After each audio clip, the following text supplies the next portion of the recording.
no canal Professora Tereza Mendes Explica. E nesta aula vamos falar um pouquinho sobre velocidade da onda.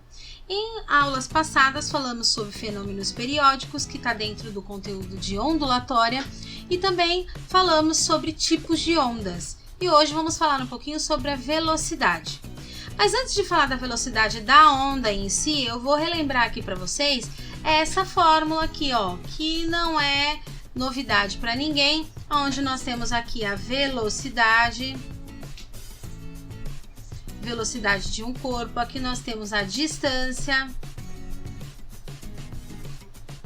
ou espaço percorrido, enfim, e aqui nós temos o tempo.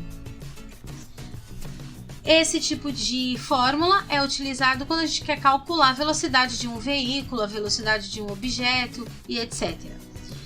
Dessa mesma forma, nós utilizamos essa fórmula mudando um pouco as suas características. Já vimos que esse símbolo aqui se chama lambda, que é o comprimento da onda, certo? E que esse daqui se chama período, que é o tempo que demora para ocorrer aquela onda.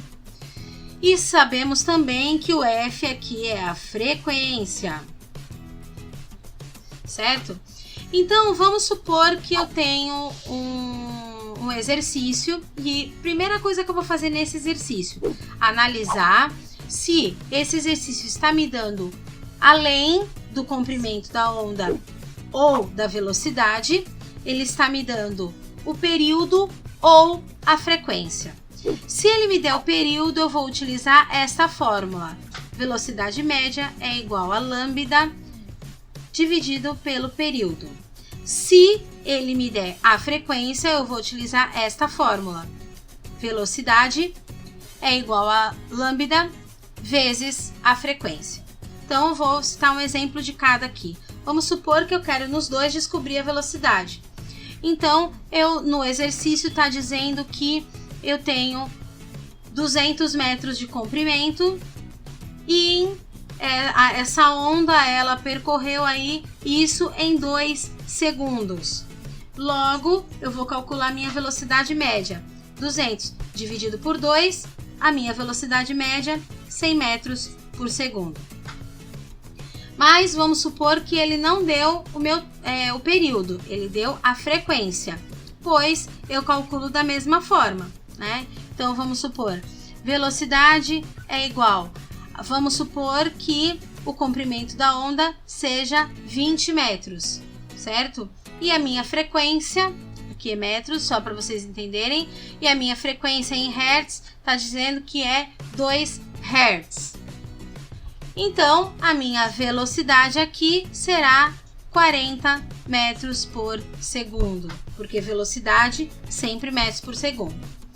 Quando a gente fala de velocidade da onda, tem algumas peculiaridades que a gente pode citar.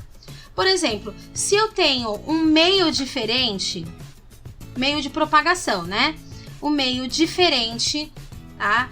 A mesma onda, por exemplo, eu vou dar a onda sonora, né? Então, a onda do som no ar, ela se propaga a 340 metros por segundo. E na água, ela se propaga a 1.400 metros por segundo. Então, ou seja, eu tenho um meio diferente para a mesma onda, ela pode se propagar em velocidade diferente. Mas se eu tenho um meio igual, né? Por exemplo, eu vou citar aqui o ar. As ondas, elas podem ser diferentes e a velocidade também será diferente. Então, por exemplo, a onda sonora, né? Então, o som no ar, a gente já viu que se propaga a 300 metros por segundo. Mas a luz no ar se propaga a 300.000 quilômetros por segundo. Uma baita diferença, né? Mas lembre sempre que o meio ele diferente, o mesmo tipo de onda pode se propagar em velocidade diferente. E quando o meio é igual, eu tenho lá a onda sonora, as ondas diferentes, a propagação diferente no mesmo meio, também a velocidade vai ser diferente, tá bom? Então a velocidade está relacionado com o meio de propagação e com o tipo de onda que está sendo propagada, tá bom? Qualquer dúvida pode deixar aí nos comentários, espero que tenham gostado. Não se esqueça de inscrever no canal, assistam os vídeos aí no finalzinho para vocês relembrarem um pouquinho o conteúdo de onda e até a próxima!